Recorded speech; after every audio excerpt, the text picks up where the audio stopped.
webinar on our paper, Kawea Aki Te Wero, enabling everyone in Aotearoa to eat well. I'm Alison Pask, the Executive Director for ANA, and it's a pleasure to be hosting this webinar this morning with Dr. Leanne Young and Dr. Sally Mackay. I just realised it's not this morning anymore, it's bang on 12 or just after 12, so good afternoon. This webinar is being recorded and will be available on the ANA website in around about a week's time. So if you would like to watch it again, please feel free. Today, we encourage you to use the question box at the base of the webinar. This make some comments, tell us how you're using the papers, what you like about the papers, and ask any questions. At the end of today's webinar, once Sally and Leanne have finished speaking, we will endeavour to answer your questions. So it is my great pleasure once again to invite Dr. Leanne Young and Dr. Sally Mackay to present to us on the latest findings about nutrition in Aotearoa. Welcome. Thank you. Thanks, Alison, and kia ora to everybody. So I'm going to start off, and it is a privilege to present to you today, and I think for Leanne and I, it's an opportunity to talk about some of the nutrition topics that we're really passionate about as well. So I'm going to start off talking about food environments because this is an area that I've been working in for a long time and currently doing research in, so I am very passionate about it. And in New Zealand, we know that our food environment is largely unhealthy, particularly in the more deprived neighbourhoods. And I'm going to go over a couple of examples that were discussed in the report, the packaged food supply and marketing to children. Now, I've got a couple of infographics up here that are from our Informus Food Environment report, and this is really to illustrate that point about the most deprived neighbourhoods often having the most unhealthy food environments. So you can see that there's more unhealthy food ads around schools that are in the most deprived schools, and over here that these circles here show the higher density of fast food and takeaway outlets and convenience stores that are in the more deprived neighbourhoods. So when we have a look at food supply and labelling, ANA believes that we should be eating food as close to its natural state and eating less ultra-processed foods. And in New Zealand, 69% of our packaged foods are ultra-processed, and so we don't have a great start for a healthy food environment.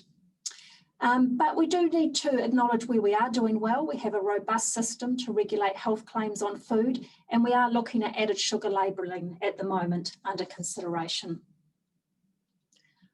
Briefly wanted to talk a little bit about the Health Star rating, and most of you will be familiar with that. So in 2018, about 21% of products that were eligible for a Health Star rating actually displayed it. And it's probably gone up a little bit, but a lot of companies will be waiting for, or have been waiting for the results of the 5-year review. So I don't think that figure's probably gone up a lot higher. So some research that we conducted at the University of Auckland, we looked at the packaged foods in the supermarket, and if they displayed the Health Star rating, we took that. And if they didn't display the Health Star rating, then we calculated that using the algorithm. A Health Star rating of about 3.5 is sort of an arbitrary cutoff for healthier or less healthy. And so what we found is if a product displayed the Health Star rating, 59% of those products had a Health Star rating 3.5 or higher. But if they didn't display the Health Star rating, this was only 36%. So companies are selectively displaying the Health Star rating on the healthier products. And this is why we are calling, or we would prefer these sort of regulations to be mandatory. And ANA has called for robust regulations, and so that echoes that.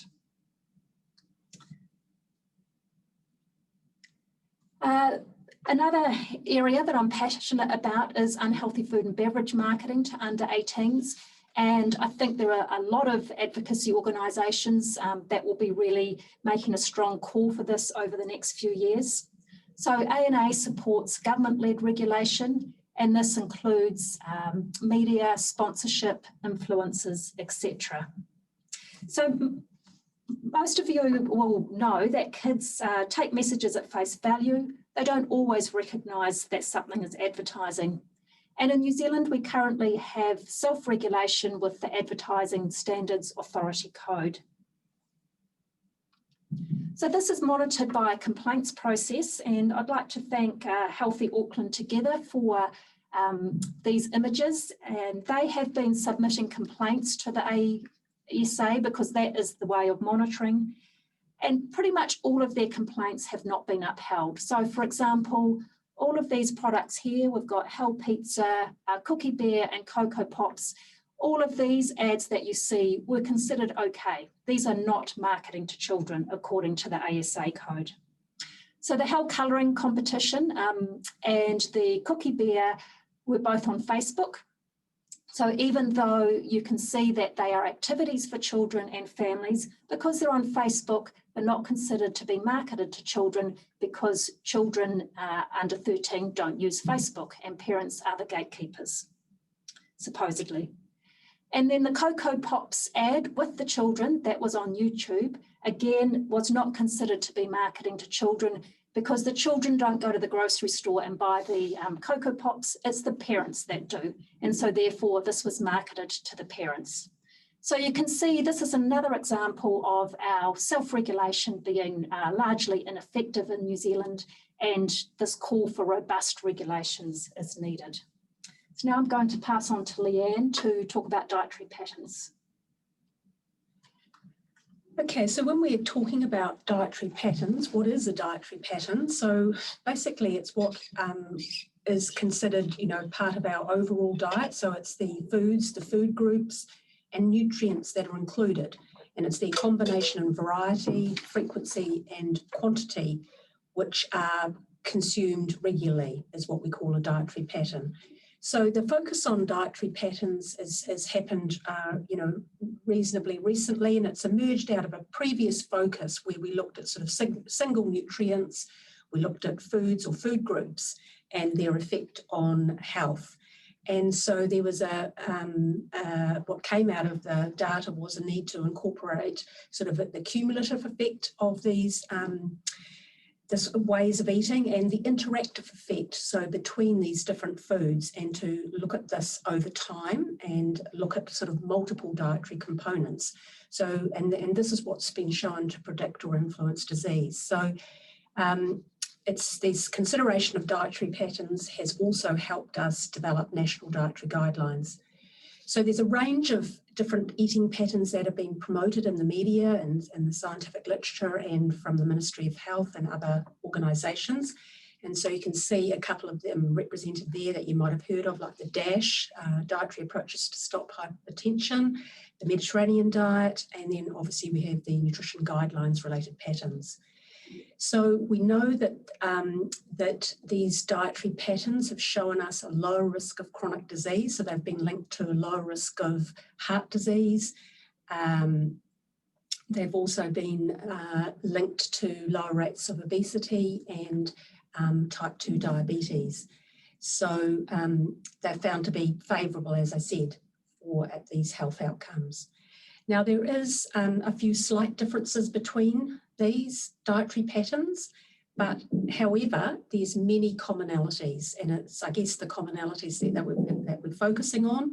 So they're around high intakes of vegetables and fruits, food in their more whole grain form, fish, plant oils, legumes, nuts and seeds, low-fat dairy, and reduced amounts of red and processed meats, and obviously also low in added sugar and refined carbohydrates. So when we look at what's recommended in the literature and we compare it to the New Zealand diet, we can see that our New Zealand diet, I mean, obviously looking back at 2008, 2009, the last nutrition survey, we can see that our New Zealand diet was too high in saturated fat, energy, added sugar and salt, and it didn't contain enough vegetables and fruit and whole grains, and therefore is also low in fibre and phytonutrients, so some of those nutrients that we're learning more about from our fruit and vegetables, and also low in some minerals and vitamins. And I'd just like to highlight the fact when you look at our vegetable and fruit intake, and this was something that we mentioned at the last webinar, is that we were quite surprised by the fact that this had been declining slowly, but it had been declining over time. And if you just look at the figures from the last health survey, so this is one nutrition, I guess, data collection that we do have regularly, that when you look at the two combined, only a third of people ate the recommended serving of both fruit and vegetables. So, you know, we really need to do something about this. And then when we look at the groups that are least likely to have good intake of vegetables in particular, are men, Pacific and Asian adults, and adults living in deprived areas. And when you look at fruit, it's men again, Māori adults, and adults living in deprived areas. So those are the groups that are have been shown to have a low intake. And when we come to our recommendation, ANA is calling for coordinated action to address and improve factors associated with long-term conditions, and also improving socioeconomic determinants of health, and looking at our food and alcohol environments, which Sally has covered, and that the actions are equity-based and multi-sectorial. So those are the recommendations linked to dietary patterns. I'll just hand back to Sally. So that flows on nicely to sustainable diets, where ANA calls for further research on the issues and implications of sustainable diets. So most of you will know that almost half of New Zealand greenhouse gas emissions are from agriculture. And so we do need to move people on to more plant-based diets, not just for the health of our people, but the health of the planet as well. But if we're going to do that, we really need to think about, are plant-based diets affordable? Are they acceptable? Are they available? And do they provide all the nutrients that people need? So Leanne will talk a bit more about the micronutrients. Just a couple of infographics to illustrate this. So the graph on the left is looking at the 100-year global warming potential, or the 20-year impact at the bottom. Part of the reason we also look at the 20-year scale is some of the gases like methane are more short-term than some of the other ones. But what you'll see here is that a lot of these foods down here with the higher impacts are from ruminant animals, and that the foods that Leanne was also saying we need to eat more of, vegetables, fruit, we also need to eat more legumes, nuts and seeds, etc., have a much lower climate impact. Now, many of you will be familiar with the diagram, the plate on the right from the Eat Lancet Commission. So this is a global commission, and they have a model diet that is for health and for climate. And again, fruit and vegetables should be half your plate. And so again, this message that we're not eating enough fruit and vegetables in New Zealand, whole grains and plant source proteins, a decent sized wedge with a bit of oil and sugar. And then this is the animal source protein and the dairy foods here. So quite a small wedge of the plate. So we're not saying that you have to go completely animal free. You don't have to go have a vegan diet to be have a better impact on the planet, but we really do need to make some changes to move to more plant-based diets. So I'll hand back to Leanne to talk about micronutrients. Okay, thanks, Sally. So I thought I'd start off talking about micronutrients, but to just outline how we find out about nutrition and how we monitor nutrition in New Zealand. So obviously we've been talking a lot through these webinars about the need for a nutrition survey, and there's been a lot of talk about that in the media recently as well. So that is one of our major ways of finding out about what people's food and nutrient intake is. We also have things within the survey that tell us about factors affecting intake, so things like food insecurity. We also find out things about nutrition status and nutrition-related health. And as we've been saying, our last one was in 2008, 2009. We also have what we call total diet surveys. So these are, I was going to say the nutrition surveys are generally conducted by the Ministry of Health. The total diet survey is conducted by the Ministry of Primary Industries, and these primarily looking at New Zealanders' exposure to certain agricultural compounds, contaminant elements, but also nutrients from a range of foods. So obviously the nutrient part of the Total Diet Survey is what's of interest to us specifically. And so it's looking at a range of foods, and it uses commonly consumed foods. And so it's looking at food safety risk, but it also tells us a lot about whether our food's safe or not as well. So the latest one was released in 2016. However, they used data from a 2008-2009 survey. So this gave us information around micronutrients like iodine and selenium. So the third one is the health survey. So this is conducted yearly, and it's gives us information, as I've mentioned, around fruit and vegetable intake. And something that they occasionally do is do some extra additions to it. So in 2014-15, we had an addition of a biomedical model. So this gave us blood and urine samples. So it gave us an indication of things like iodine, blood folate, sodium and potassium. And then obviously there's other smaller studies by research agencies that can supplement this sort of information. But I thought I'd just give you a quick overview of the sort of three major sources of information that Sally and I used for this preparation of these papers, and obviously to do with micronutrients. So just a quick reminder that micronutrients are the nutrients that we need in really small amounts. And they, these micronutrients have specific functions in the body, and many are really important for growth and development. So we've got certain groups of the population like pregnant and breastfeeding women, and certainly during childhood, that these are really important for growth and development. So in this paper, we focused on the micronutrients that have been shown to be suboptimal in the diet and in previous nutrition surveys. This really shows up that there is a real need to look at these regularly so that we can develop, strategies to correct them. So I've just chosen three to look at today. So when we're looking at iron, and what I've focused on is just looking at who's at risk. And so when we're talking about iron in terms of intake, we've got women, Māori and Pacific women that have been shown to have a low intake. And I've just mentioned the biomedical part of the health survey. So this gave us data, more recent data around anemia, or iron deficiency anemia. And so we've got Pacific women and older adults that were shown to be most at risk in this group. And then we've got iodine was European or other women.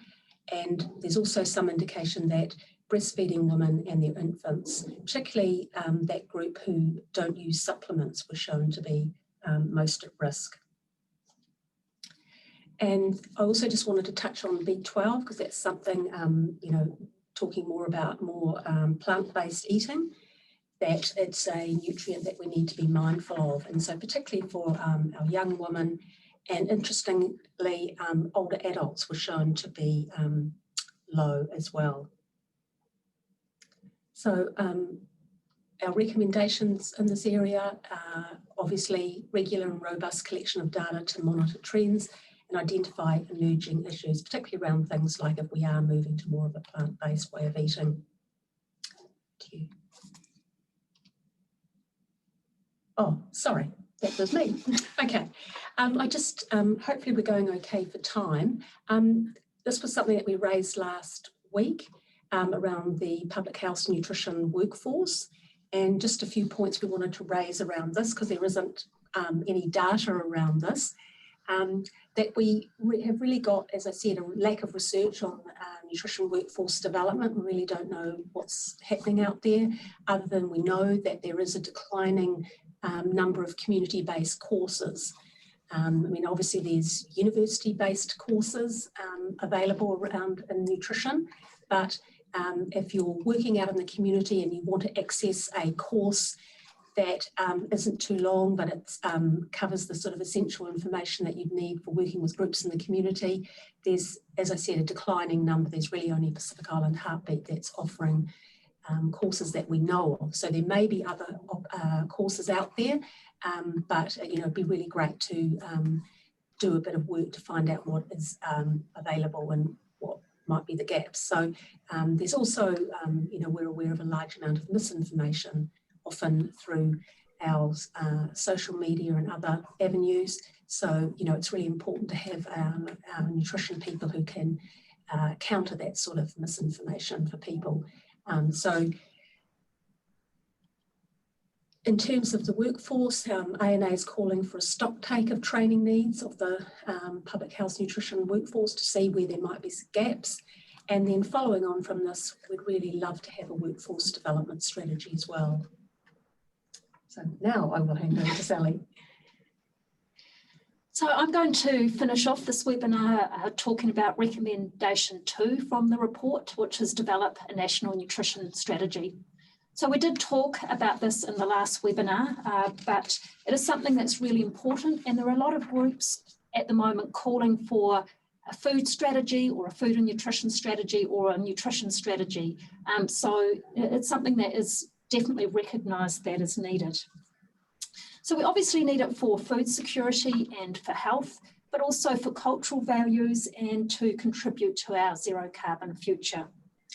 We need to be able to identify and tackle the underlying systemic barriers to achieving healthy, sustainable food systems. And often this does require regulations, policies and incentives to allow that to happen. We do need more research on sustainable diets, particularly for the New Zealand context.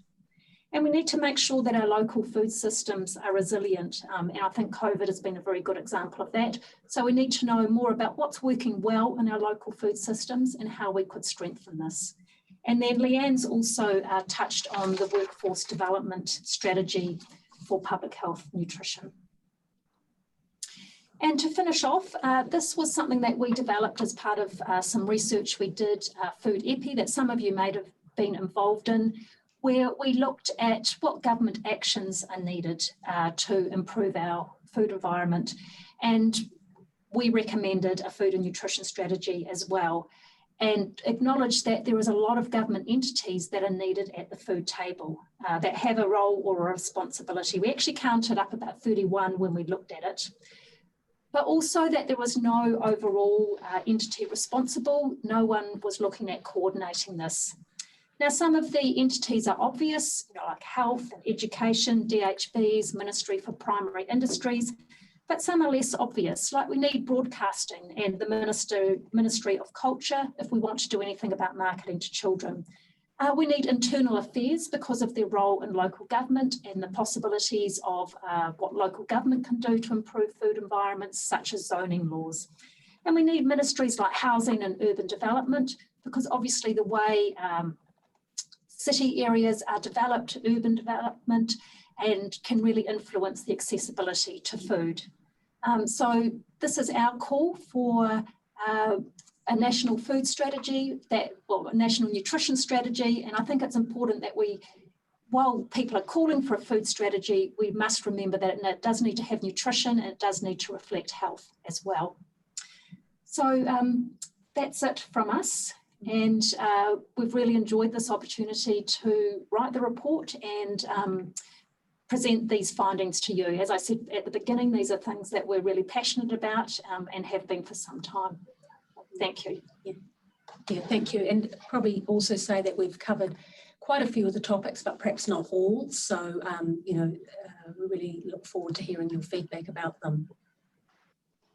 Thank you so much to Dr. Leanne Young and Dr. Sally Mackay for joining us today. Just before we go on to the questions, just encourage you to submit your questions and below. There are a number there already, but just like to do a quick poll, please. It will only take 1 minute and then we'll come back to questions. Mark, can you please put up the poll? If you could just answer these questions. The first question, are these papers useful? Simple yes or no. And second question, how will you use these papers? Just fabulous to see 100% of you so far finding the papers useful. You can and reference is mostly Advocacy next. Input for new initiatives is sitting at about just under 40%, and some people not quite sure how they will use them. You might like to add some additional comments into the questions and answers. We've got 100% of people here, Sally and Leanne, that are going to find the papers useful. So that's a bit of a relief after all the effort and time that's been put into them. These will be a very, very useful document. So I'm not sure if our readers or listeners can see the poll. The other results, are the papers useful? 100%. How will you use these papers? 71% will use them as reference, 45% for advocacy, 39% for input for new initiatives, and another 10% not sure. So that's fabulous to have that reinforcement of this very, very useful resource. Got some questions here and also some comments. Somebody has commented and said that we did a wonderful job summarising the public health workforce marketing aspects and the environmental aspects. So that's great. Another person here commenting that on the nutrition workforce, that school teachers, particularly food and nutrition teachers in high schools, are providing a lot of input into our young people. And we would like to acknowledge the great work that our teachers are doing. But of course, not everybody takes food and nutrition in schools. I don't think that that is a common subject, but I might be wrong. Leanne and Sally, you've got children that have more recently been at school than me. Did they do food and nutrition in school? Actually, my daughter did, surprisingly, having told me that she didn't understand why anyone would ever want to study nutrition. Yeah, I mean, they do, you know, like the food technology in year 9 and 10, but unless you choose it as an option after that, you don't get any more, you know, food technology. And obviously the focus is quite a lot more on technology than it is around nutrition. So, yeah, so I don't think they learn a huge amount about nutrition. Unless they're specifically doing food and nutrition taught by expert teachers. Somebody else here says they will definitely use the teaching in the year 13 food and nutrition ethical dilemma in the food industry unit. So that's great to hear. Another one, our school is introducing compulsory food and nutrition at year 9. It's only 30 lessons, but it's something that's fabulous to hear as well. We have a question here that asks, why was selenium included when there is no indication that our low soil content has any adverse health effects?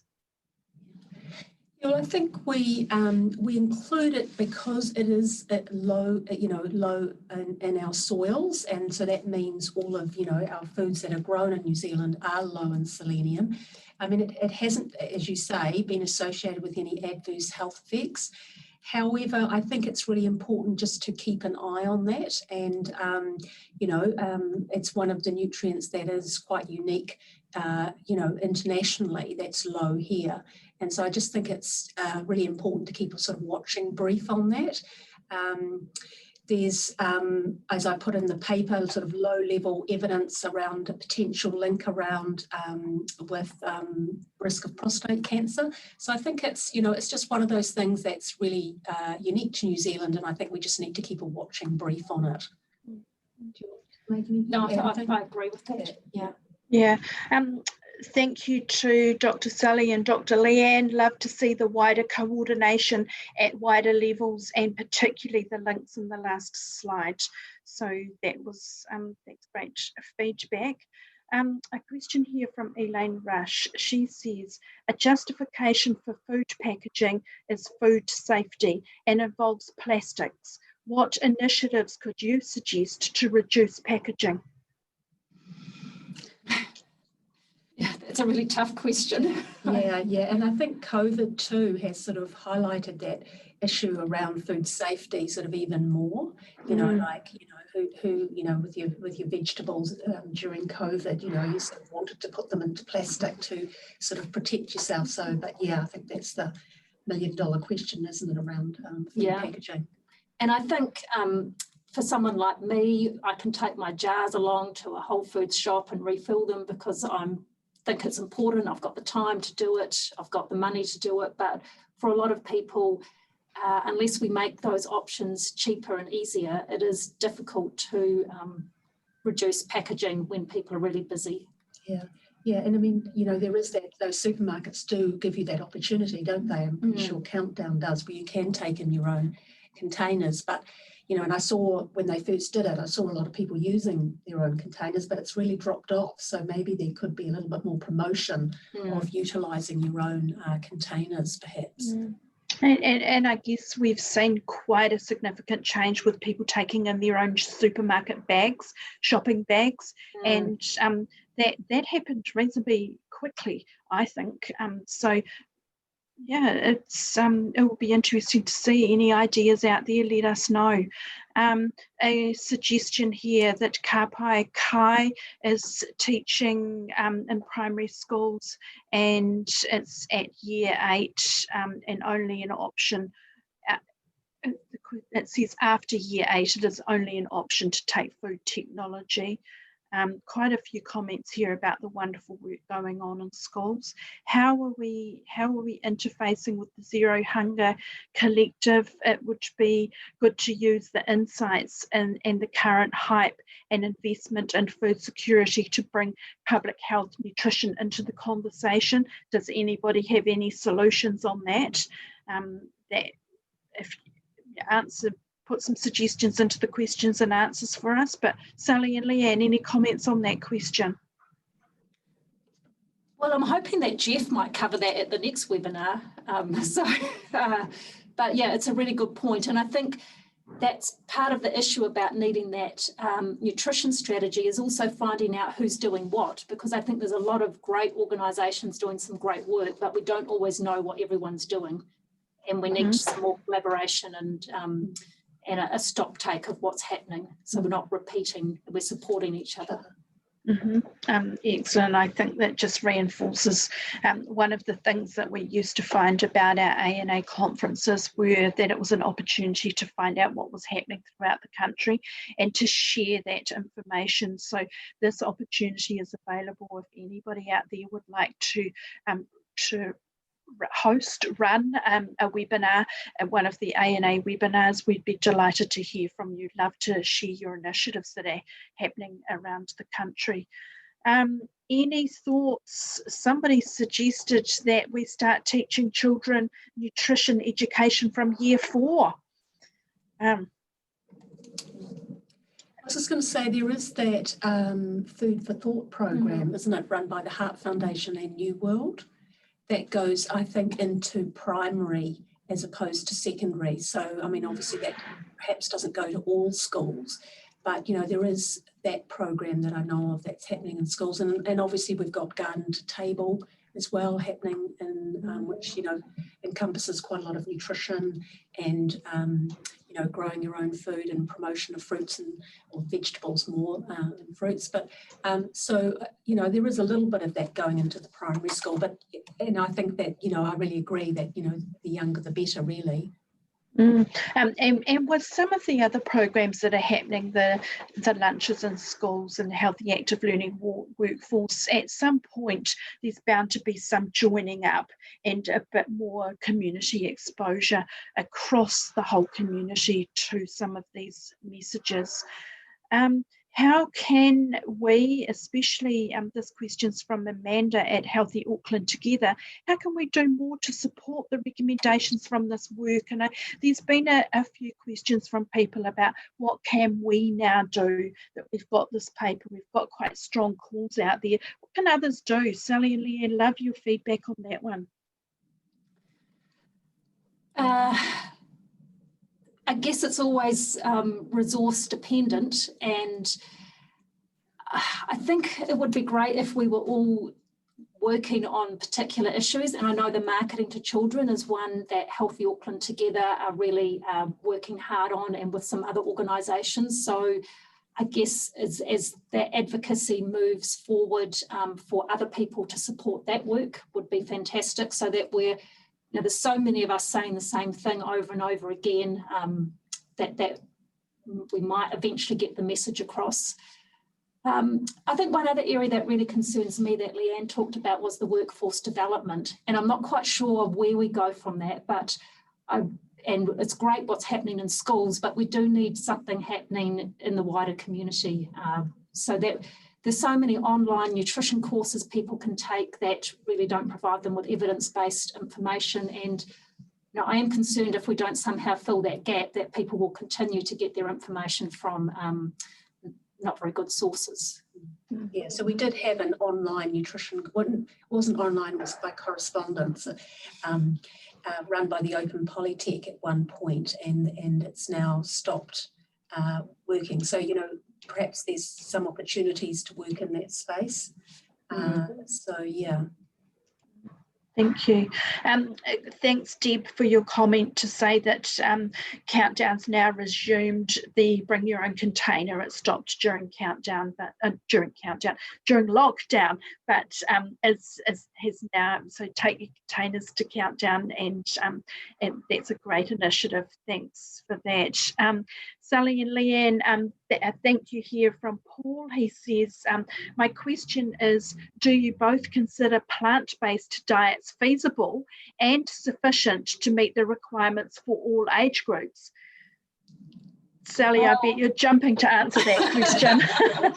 Well, actually, I can't answer that question because we realise that we really need research, more research about that. I mean, yes, a plant-based diet, actually, it can be feasible and it can be sufficient apart from the B12 if it's only plant-based. But, we really do need to consider iron and zinc and people's individual circumstances. So, yeah, that this is something, even though I myself follow a plant-based diet, I think we need some more research before we can really recommend it as a population-based approach to make sure that there's not any unintended consequences like some micronutrient deficiencies. And of course, that people can afford it as well. Yeah, thank you. ASDA in the UK has just started a sustainable supermarket where everything is in bulk bins, so that's worth keeping an eye on as well. We've got Nicola Potts. She is a teacher. Every school has different subjects and priorities with food and nutrition, and it's hard to make general statements. So point taken on board there, Nicola. Thanks for that comment. You mentioned in the urban redevelopment that urban redevelopment can affect the access of people to food. Can you please share any examples of that, please? Again, I think this is an area where we need to know more, and we have got a summer student working with us over the summer that will be looking at some examples of what local authorities have done. There are small examples. For example, so I belong to, I buy a food box every week from an organic community garden in the middle of central Auckland, where the Auckland City Council, I'm not exactly sure of how they give the land, but it's 500 square metres that produces food for 40 families to buy their food box. So the fact that the Auckland City Council has made that land available and set it aside, it's really an example of how can this sort of thing work. So we need to capture these examples, see how they can work, and then work with councils to provide land in other areas. So that's just one example of how it could work. But I'm sure listeners have many examples from their own areas. Some of the land that's being used for housing in South Auckland, where they're getting rid of some of the potato growing areas, is an example there. Correct me if I'm wrong, Yeah, the rest of you, some of you may like to give examples in the question and answer to share with others. I work as a nutrition advisor, and sometimes the schools actually just don't want our information. There's a comment that somebody's made. I think there's a lot of demand on schools and teachers to teach a lot of subjects. Is ANA planning to do any more with the study? Well, we've got Dr. Jeff Kira talking next week about food security and the links to this report, and we're more than happy to hear other people's views. I think if you didn't watch last week's webinar, you will have seen some of the communication that we've done, but we've done quite an extensive communication plan with MPs and key people that might make decisions. Mighty hard to get cut through in this current environment. There seems to be varying descriptions of what a plant-based diet is. As we move towards the promotion of plant-based diet, how do you envision ensuring it does not get misinterpreted as fad plant-based diets? That's a really good question. Yeah, and I think that, as we've mentioned a number of times, I think it's an area where we need a bit more work in and a bit more research. We're aware that, a lot of people are turning to sort of more vegetarian or in particular vegan style eating, and we don't know about the prevalence of that in New Zealand. It'll be really good for that sort of thing to be included as part of the next nutrition survey. But yeah, I mean, it's certainly something that we need to keep an eye on and do a little bit more research around, because that's certainly something we don't want to be. That we don't want plant-based eating to be seen as a fad. I think a lot of these questions lead to our two major calls for action. The first is that we need some data. We really desperately need a new nutrition survey. We're working on a lot of old data from 2002, 2008, and that simply isn't good enough in these times of using evidence-based information. And secondly, we're all working incredibly hard, doing our own thing without coming together with one, heading towards the same goal with one nutrition strategy or food and nutrition strategy. So that leads to ANA's call for us to come together to actually be working towards the same goal with, and that's where workforce development, surveys, evaluations, research can all build in to the same strategy. Just to end with, I'd really love to end on a positive note, because I think a lot of the data that we've collected is actually showing perhaps that we're not doing all that well with nutrition. And was there anything that was good that you found out from the research, Sally and Leanne? Let's end on a positive. Well, I suppose you can turn some of the statistics around. Instead of saying, half the people don't eat enough vegetables, well, half of us are eating well. Yeah. Okay. Actually, I just said a half because I couldn't think of the exact stat. Yeah, it's about half. Yeah. And that there are, I guess what also we didn't touch on in the document, because we didn't have, there's only so much you can put in, is there are some really good nutrition interventions around. Some of the public health units and Heart Foundation are doing some really good work. We've got Healthy Families. So what this doesn't capture is some of that good work that is happening, and particularly community-based and systems-based approaches that we're using now. And obviously, during COVID, we saw a lot of responses around, addressing food insecurity too. So I think those are some really positive things that are happening out there. Excellent. ANA is very grateful for your expertise and experience in putting these papers together.